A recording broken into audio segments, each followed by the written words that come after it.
आप सभी प्रिय सज्जनों को श्री सीताराम, श्री राधे श्याम। आप सबको श्रावण पूर्णिमा की अनंत अनंत शुभकामनाएं। श्रावण का पूर्णिमा बाबा भूत भवन महादेव को अत्यंत प्रिय है। भक्तगण बाबा की कृपा प्राप्ति के लिए बाबा को बिल्व पत्र समर्पित करते हैं। सज्जनों, यह बिल्व वृक्ष की उत्पत्ति कैसे हुई?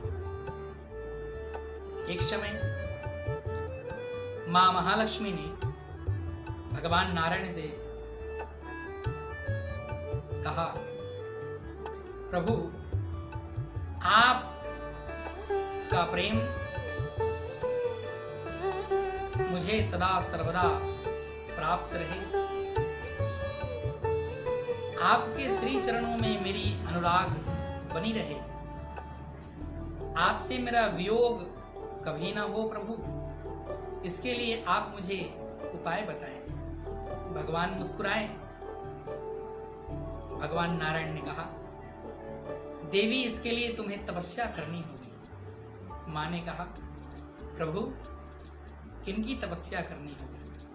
भगवान ने कहा, मेरे चरणों में अनुराग तो भगवान महादेव ही प्रदान कर सकते हैं देवी।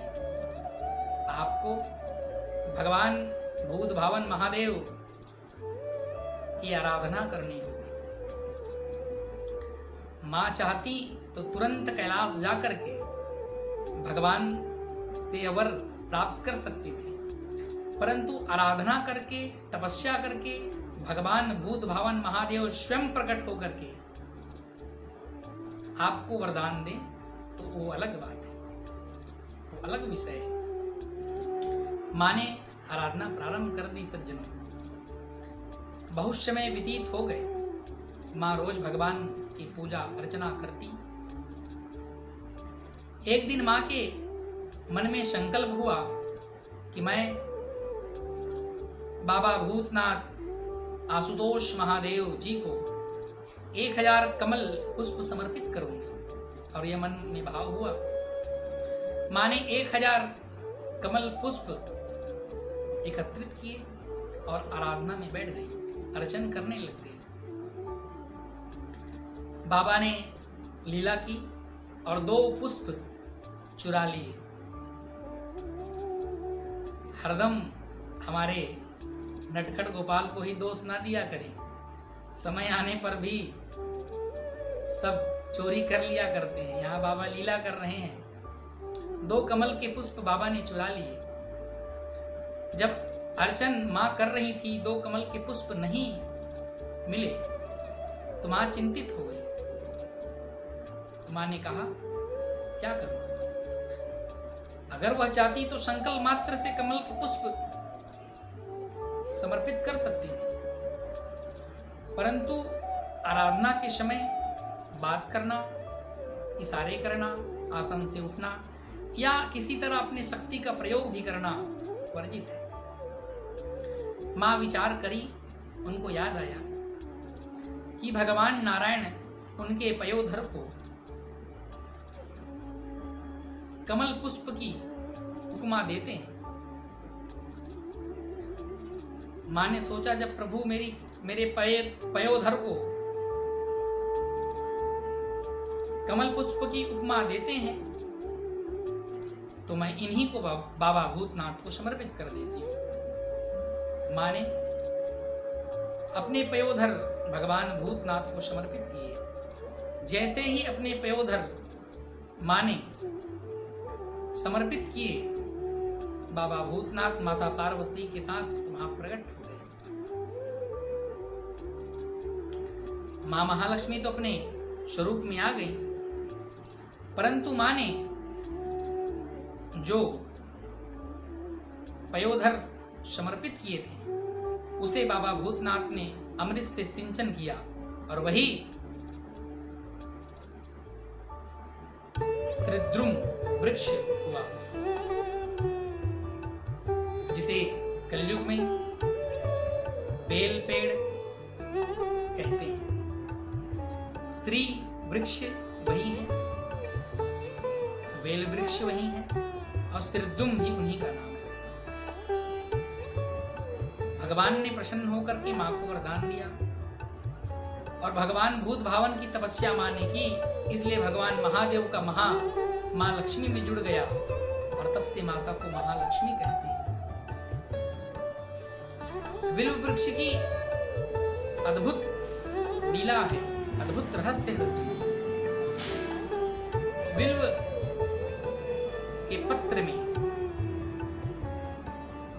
भगवान महादेव, भगवान नारायण और भगवान ब्रह्म निवास करते हैं।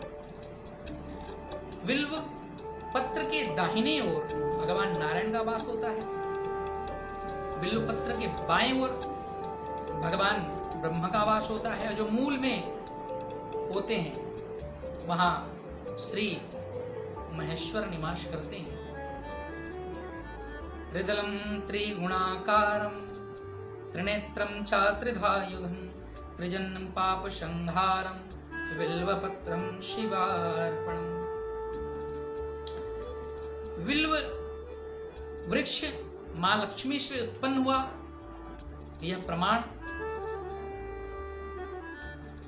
प्रमाण ऋग्वेद में प्राप्त होता है। सज्जनों, ऋग्वेद में श्री सूक्त पाठ आता है। उस श्री सूक्त के 6वें श्लोक में इसका वर्णन आता है कि मां लक्ष्मी ही श्री वृक्ष का रूप है। आदित्य वर्णे तपसोऽधिजातो वनस्पति तो वृक्षो तबिल्वः तस्य फलानि तपसानुदन्तु यान्तरायाश्च बाह्या लक्ष्मी।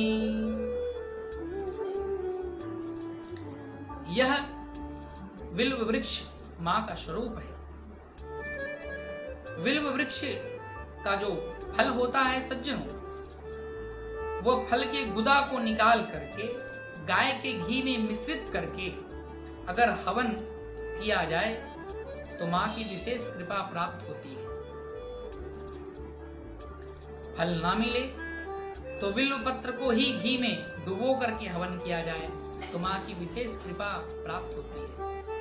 और कहां तक कहें सज्जनों आप सबको, बिल्व वृक्ष के नीचे से अगर सो जाते हैं तो वह शिवलोक को जाते हैं, और अगर जो प्राणी बेल का जो फल होता है वो फल का रस अगर पान करता है और 27 दिन में अगर उसकी मृत्यु हो जाती है तो वह भी शिवलोक को प्राप्त करता है।